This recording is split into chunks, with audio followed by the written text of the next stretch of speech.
everybody's doing okay. This is Luciferian Landmarks Part 4, and this one in particular is one of the ones that I would say I dislike the most. I have a very strong opinion about this one. All of them are bad in their own right, but to me, this is probably one of the worst standing, at least other than the ones in the secret societies. Now, in case somebody doesn't know, the reason why I'm going after these so-called landmarks so strong. First three reason we have is the Ten Commandments, Exodus 20 verse 4. You shall not make for yourself a carved image, any likeness of anything that is in heaven above, or that is in the earth beneath, or that is in the water under the earth. So, for one thing, is breaking a commandment, but thousands of people break that commandment every day. It's what these different statues particularly mean. So, it's important to note that this spirit of destroyed statue. If people don't know what it is, in my opinion, it's probably other than the Statue of Liberty and the stupid ball shaft that they call the Washington Monument. I think this is probably one of the more notorious ones. It's about 20 feet tall, and it was also made by Marshall Frederick, the same person that made um the Eternal Fountain of Youth statue. I did a video on last time that I did one of this series. Oops, sorry, kitty.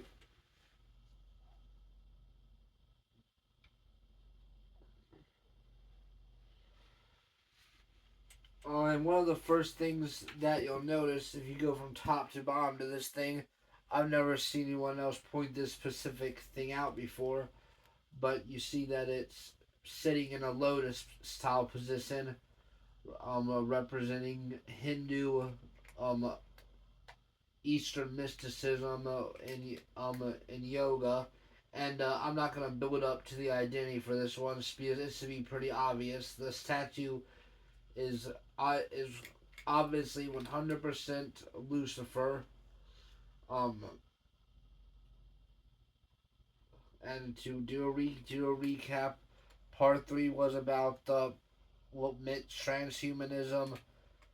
Part two was Baal's shaft that was 666 feet in DC. Part one was the Statue of Liberty, which is also Satan, but the difference in the Statue of Liberty is a bunch of pagan sun gods combined and then throwing the satanic spin on it. This is just Lucifer without any makeup and trickery. And you'll notice in one hand it's holding I believe it's two people. That's symbolic for all of his worshippers or followers. The other hand is holding what looks to be the world, while the world is certainly not a globe, it's a dome. It represents him being the god of this world, the prince of the power of the air, and all the spikes coming out of it represents chaos.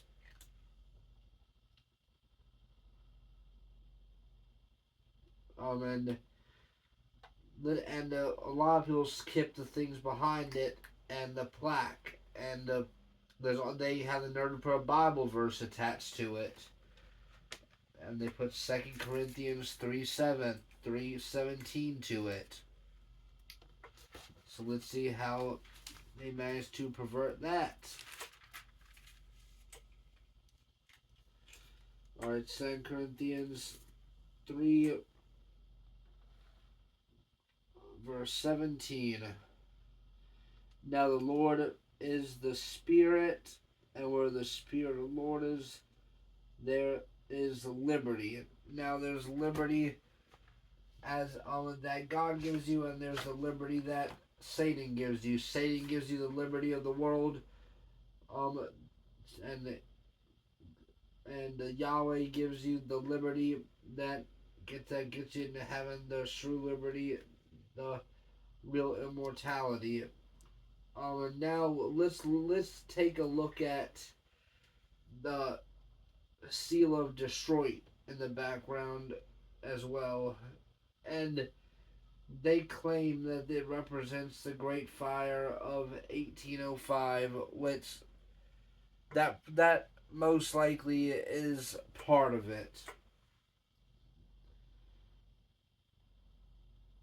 And you see that on the Great Seal it has Spiritus Miroro, which is Latin for we hope for better things than Risaget Sinervis, which is Latin for we will rise from the ashes. So the two women with the fire, I would say represents the phoenix, because this country is obsessed with the phoenix, which is a mythological bird that dies. It's a bird that's on fire, and that eventually dies, then rises back from the ashes stronger than ever. And you'll find that all over in America if you look for it. That's what the eagle on the back of the dollar bill truly is. It's actually a phoenix.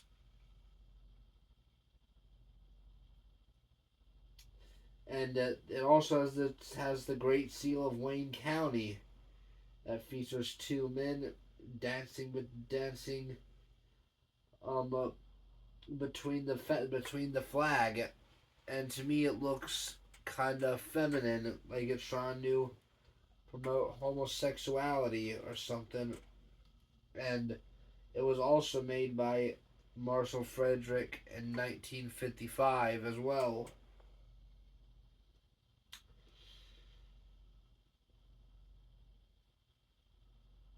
And on this it has freedom of man, and like I say, there's all these different slangs for do what thou wilt, and I believe that, and I believe freedom of man is just another code for that. Just like you only live once, you do you.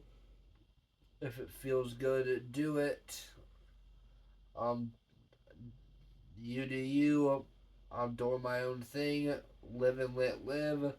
All those are just different code words for do what thou wilt. And also in the seal, it features in God we trust, and it should be very obvious that it is not speaking of the God of the Bible, Yahweh. Anybody that will look at the dollar bill over a creepy looking pyramid with the eye of providence staring at you, thinking that it's talking about God of the Bible, or look at this disgusting spirit of Detroit and think that it has something positive to it. Um, I'm sorry, but there's some intelligence issue at that point. If you actually believe that there are speaking of the God of the Bible, because people Christians seem to get this misconception. It's not that there is no other God that exists, because anything that is deified can be considered a god. That's why God says you shall have no other gods before me, because Yahweh is aware of the false demonic gods. The difference is that Yahweh is the only God of the living, while all these others are deities propped up by Lucifer. And it also is worth mentioning that at one point Aleister Crowley started an OTO lodge in Detroit at one point before he got ran out of the city, because back then people were still conservative, and he believed that Detroit um held a very important place in America. That's yet to be determined, but that's what he believed. And a lot of people have not heard of this statue. Most of the people that I know has never heard of it, but it's one of the most disturbing ones out there. I can't believe that nobody walks through the street and questions the intention of this. But if they don't look up and just are entranced by that technomancy device in their hand, they'll never be aware of anything, and they'll end up just being lost in the upcoming illusions of the world. And this was probably one of my short videos, but there really isn't a whole lot to say about it. But it's to be very clear, just with a short breakdown, that statue is evil, and that it represents Lucifer.